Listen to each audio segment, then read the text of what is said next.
नमस्कार। पत्रकार मित्रों का हमारा प्रणाम। आज की इस वार्ता में हमारे साथ आदरणीय संजय सूद जी, जो पार्टी के यहाँ से प्रत्याशी भी रहे और पूर्व कोषाध्यक्ष हैं, मेरे छोटे भाई करण जी, जो मीडिया को पूरे प्रदेश में हेड करते हैं। आज की ये जो प्रेस वार्ता है, ये आदरणीय मुख्यमंत्री जी की जो घबराहट है और जो उनका बिना मतलब का वक्तव्य है आरडीजी को लेकर के, ये बड़ा दुर्भाग्यपूर्ण है। मैं आदरणीय मुख्यमंत्री जी से जानना चाहता हूं कि प्रदेश को केंद्र सरकार से जितना भी धन आया है, चाहे वो रोड इंफ्रास्ट्रक्चर को लेकर के आया है, चाहे वो हेल्थ को लेकर के आया है, चाहे वो रेलवे के प्रोजेक्ट्स को लेकर के आया है,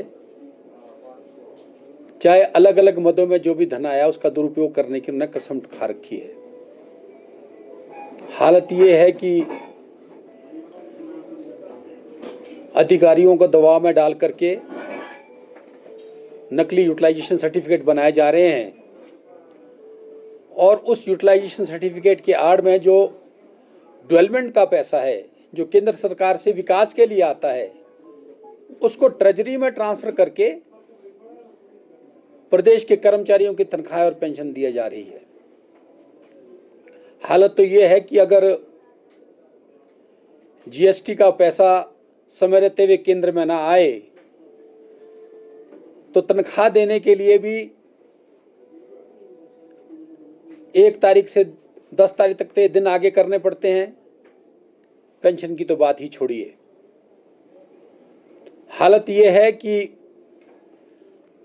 आपसी होड़ इतनी ज़्यादा है अधिकारियों और राजनीतिकों के बीच में कि जो टेंडर 30 करोड़ रुपए की डीपीआर के बाद प्रोसेस के लिए और एग्जीक्यूशन के लिए जाता है, बार बार कैंसिल करने के बाद वही काम नए सिरे से 100 से 120 करोड़ रुपए तक उस कार्य को करने की फ्रेश डीपीआर बना करके नए एस्टीमेट्स के साथ नए टेंडर में डाला जाता है।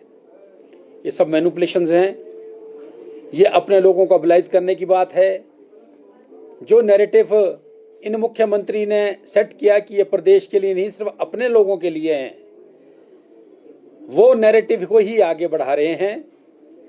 और शायद हमने ये तो सुना था कि भी अधिकारियों से फंड रिलीज करने को प्रदेश के राजनीतिज्ञ लोग पर्ची दे करके अपने पराये को फंड रिलीज करने की बात करते थे, लेकिन ये पहली बार ऐसा हो रहा है कि ट्रेजरी में भी मुख्यमंत्री कार्यालय से फंड रिलीज करने की पर्चियां जा रही हैं।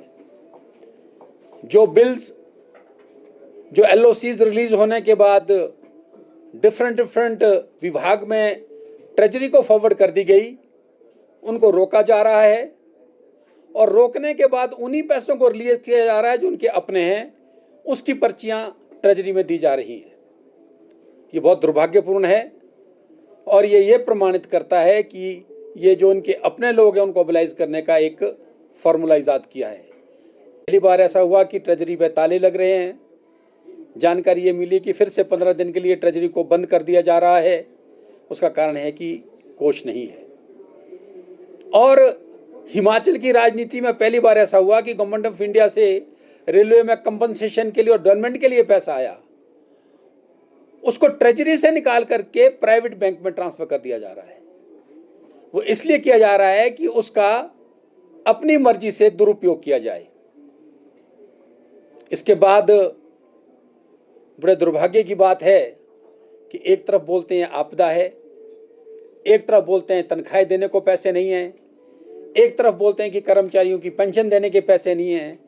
माननीय मुख्यमंत्री जी, मैं जानना चाहता हूं कि रोज नए चेयरमैन की जो नोटिफिकेशन हो रही है कि क्या वो बिना तनख्वाह के हो रही है? क्या उसके आवास पे और उसकी गाड़ी पे खर्चा नहीं हो रहा है? तो आपकी प्राथमिकता तो अपने लोगों को रोज एक नया चेयरमैन बनाना, नया डायरेक्टर बनाना और उसकी व्यवस्था को खड़ा करने तक ही सीमित है, ना कि हिमाचल के कर्मचारियों की आपको चिंता है, हिमाचल के पेंशनरों को आपकी चिंता है। आम गरीब आदमी की बात ही तो छोड़ो। इतना समय हो गया बर्फ़ पड़ने के बाद, अभी तक बहुत सारे रूरल एरियाज़ के रोड नहीं खुले हैं, वो बंद पड़े हैं। बहुत सारी जगहों में अभी तक बसें नहीं जा रही हैं। जब HRTC को कहा जाता है कि बसें क्यों नहीं भेज रहे हैं, तो वो कहते हैं कि जी PWD से क्लियरेंस नहीं मिली, PWD की रोड्स क्लियर नहीं है। और PWD को पूछते हैं तो बोलते हैं कि हमको तो डीजल डालने के लिए मशीनों में पैसे नहीं हैं। तो मैं जानना चाहता हूं कि चेयरमैनों की तनख्वाह देने के लिए पैसे हैं और डीजल डालने के लिए पैसे नहीं हैं। और एक बार भारतीय जनता पार्टी पे ये बार बार घड़ियाले आंसू बढ़ा रहे हैं। ये कहते हैं कि वोट चोरी हो गया, वोट चोरी हो गया। बार बार इस नैरेटिव को देश में बनाने की कोशिश करते हैं। अरे वोट चोरी का तरीका तो आपने ईजाद कर दिया। पहले आपने पंचायत के चुनाव डेफर करवाए, डेफर करवाने के बाद लोग कोर्ट में गए, कोर्ट में जाने के बाद पंचायती राज प्रकोष्ठ ने पंचायती राज कमीशन ने चुनाव कराने के आदेश दिए। और आज जानकारी ये मिली है कि उसको रोकने के लिए भी माननीय मुख्यमंत्री और उनके अली बाबा चाली चोर दिल्ली जाकर के सुप्रीम कोर्ट चले गए हैं कि उसको डेफर किया जाए। तो माननीय मुख्यमंत्री जी, चेयरमैन बनाने में तो आपको आपातकाल नहीं लग रहा, चेयरमैन बनाते में तो आपको कोई यहाँ पे कोई किसी तरह की आपदा नज़र नहीं आ रही। और जब ये डेमोक्रेसी का आप कत्ल कर रहे हैं, you are literally raping the democracy. और हम पे जो आरोप लगता है, बार बार आप बोलते हैं कि ये आपने जो है वोट चोरी की है, तो वोट चोरी का तरीका तो आपने निकाला है कोर्ट के थ्रू लटकाने का। उन गरीब पंचायत के लोगों का, आम डेमोक्रेसी की बेसिक नीड होती है पंचायत के चुनाव, आप उसको टाल करके क्या बताना चाहते हैं, ये हिमाचल की जनता आपसे जानना चाहती है। नमस्कार, जय हिंद, जय भारत। RDG को लेकर सभी दलों के साथ बातचीत करेंगे और केंद्र से मसला उठाने की बात कह रहे हैं कि नुकसान बहुत ज़्यादा होगा हिमाचल प्रदेश को। हिमाचल प्रदेश पहले से लेकर के केंद्र सरकार हिमाचल के लिए पॉजिटिव रही है। अलग अलग मदों में पैसे देने के लिए, चाहे वो डिजास्टर के समय में पैसे देने थे, चाहे वो रोड इंफ्रास्ट्रक्चर को देने थे। अब इनमें भी कंपटीशन हो गया। मैं आपको बताना चाहता हूँ, पहले PWD मंत्री जो है केंद्रीय मंत्री को अकेले मिल के आते थे और सैंक्शंस करा के आते थे।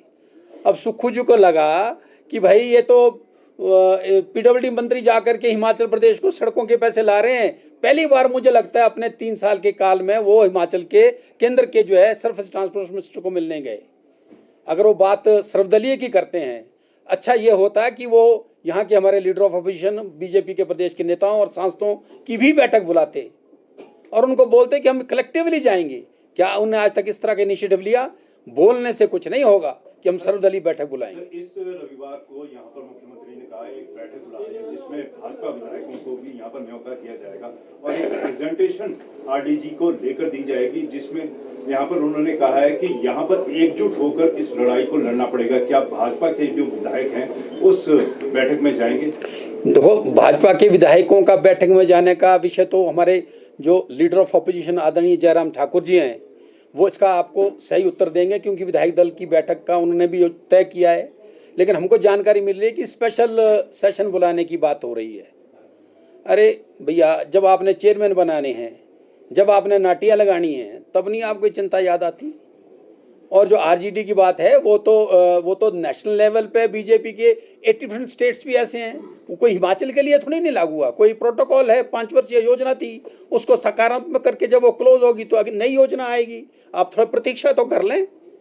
लेकिन वो ये बात बता करके लोगों का नैरेटिव नेगेटिव बनाने की कोशिश कर रहे हैं, जो हिमाचल की जनता जानती है कि इन्होंने काफ़ी लूट लिया, ठग लिया, झूठ बोल दिया, अपने लोगों को चेयरमैन बनाना, अपने लोगों को OST बनाना। इससे बार माननीय सुक्खू जी नहीं आते हैं, दाएं हाथ का जेब अपनी बाईं पॉकेट में लेकर के घूमते हैं। एक आज उन्होंने और बात कही है, जिस तरह से हिमाचल प्रदेश में नुकसान RDG को लेकर होगा, उन्होंने कहा कि हिमाचल प्रदेश में जितने भी प्रोजेक्ट्स हैं उस पर हम लैंड रेवेन्यू टैक्स लगाएंगे। देखो, किसी भी स्टेट में कोई भी टैक्स लगना है, वो स्टेट का अपना प्रोटोकॉल होता है और उनकी अपनी व्यवस्था होती है। और हर देश, हर जगह, हर प्रदेशों में अपने रेवेन्यू को जनरेट करने का रास्ता हर स्टेट निकालता है। अरे आपने क्या निकाला? आपकी हालत तो ये हुई कि हिमाचल प्रदेश के लिए माननीय मोदी जी ने इस बजट में कहा कि हिमाचल देश का 80% अखरोट और बादाम USA से इंपोर्ट होता है। उन्होंने कहा कि अखरोट और बादाम को हिमाचल जैसे स्टेट में प्रोपगेट करने के लिए हम स्पेशल स्कीम लाएंगे, उसका तो धन्यवाद इन्होंने नहीं किया। उन्होंने कहा कि हिमाचल प्रदेश से रेवेन्यू किस चीज़ से आ सकता है, टूरिज्म से और ट्रैकिंग से आ सकता है। उन्होंने कहा कि हिमाचल के लिए हम टूरिज्म और ट्रैकिंग के लिए अलग से इंफ्रास्ट्रक्चर खड़ा करने के लिए फंडिंग करेंगे और प्रोजेक्ट्स बनाएंगे। अरे 2 शब्द धन्यवाद के भी कर लेते। अगर तुम कुछ मांगना चाहते हो तो जो उन्होंने दिया उसका आभार प्रकट करने में आपको क्या दिक्कत है, क्यों नहीं करते? लेकिन ठीक है, आपको लगता है कि आपको विरोध करना है, विरोध के लिए विरोध करना तो आप कीजिएगा। इस प्रेस वार्ता में हमारे बीच प्रदेश के वरिष्ठ प्रवक्ता संदीपनी भारद्वाज जी उपस्थित है और हमारे साथ शिमला शहर के प्रत्याशी एवं पूर्व कोषाध्यक्ष संजय सूद जी उपस्थित है। हमें निवेदन कर